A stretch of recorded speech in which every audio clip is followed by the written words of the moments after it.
স্বাগতম টেক্স কথাতে। আজকে আমরা আলোচনা করব একটি গার্মেন্টস অর্ডার সম্পূর্ণ করতে বিভিন্ন যে ধাপগুলো আছে এই ধাপগুলো নিয়ে, যে একাধিক বিভাগের কাজ জড়িত থাকে এর সাথে, সেইগুলো নিয়ে আলোচনা করব। আসুন আমরা আলোচনা শুরু করি।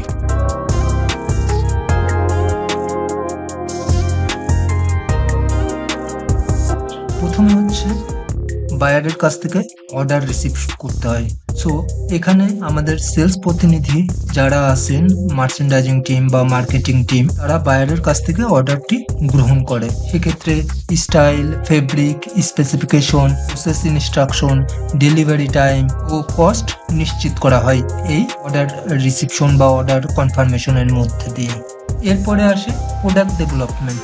প্রোডাক্ট ডেভেলপমেন্ট স্টেজে ডিজাইনাররা গ্রাহকের চাহিদা অনুযায়ী বা বায়ারের চাহিদা অনুযায়ী ডিজাইন ও স্যাম্পল তৈরি করে। স্যাম্পল বায়ারের সাথে কনফার্ম করা হয়।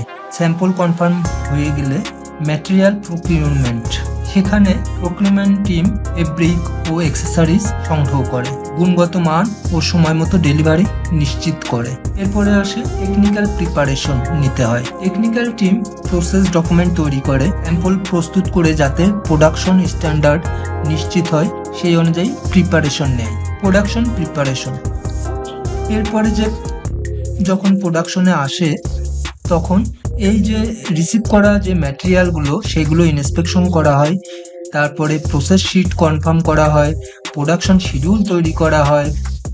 যখন এগুলো কমপ্লিট হয়ে যায় এবং সব অ্যাক্সেসরিজ ফেব্রিক ইনহাউস হয়ে যায়, তখন বাল্ক প্রোডাকশন বা কাটিং শুরু করে। কাটিংয়ের ক্ষেত্রে কাটিং টিম ফেব্রিককে প্যাটার্ন ও লেআউট ডায়াগ্রাম অনুযায়ী কাটে। সঠিক মাপ ও ফেব্রিক ব্যবহারের দিকে লক্ষ্য রাখা হয় এই কাটিং সেকশনে বা কাটিং করার ক্ষেত্রে। এরপরে আসে সুইং সেকশনে কাটা যে অংশগুলো কাটিং থেকে যে পার্টগুলো কেটে দিল সেই অংশগুলো স্টিচের মাধ্যমে জোড়া দেওয়া হয়।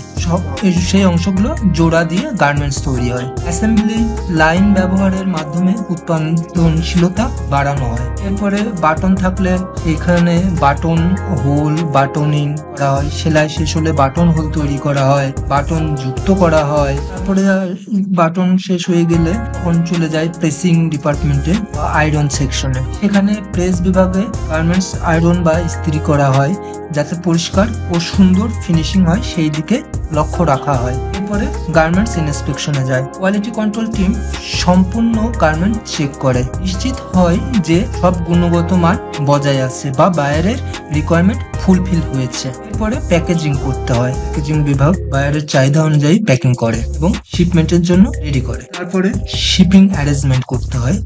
লজিস্টিক্স টিম শিপিং এর ব্যবস্থা করে এবং সময় মতো ডেলিভারির জন্য শিডিউল তৈরি করে। এরপরে যখন গুডস শিপমেন্ট হয়ে যায়, তারপরে কাস্টমার যে সার্ভিসটা সেই ফিডব্যাকটিও নেওয়া হয়। তো কাস্টমারের কাছ থেকে কাস্টমার সার্ভিস টিম বায়ারের সাথে যোগাযোগ করে বা কাস্টমারের সাথে যোগাযোগ করে এবং অর্ডার প্রসেস চলাকালীন সমস্যা বা ফিডব্যাক হ্যান্ডেল করে। এভাবে sales, design, procurement, technical, production, quality control, logistics এবং কাস্টমার সার্ভিস সব বিভাগ একসাথে কাজ করে একটি গার্মেন্টসের অর্ডার সফলভাবে সম্পূর্ণ করে থাকে। ধন্যবাদ।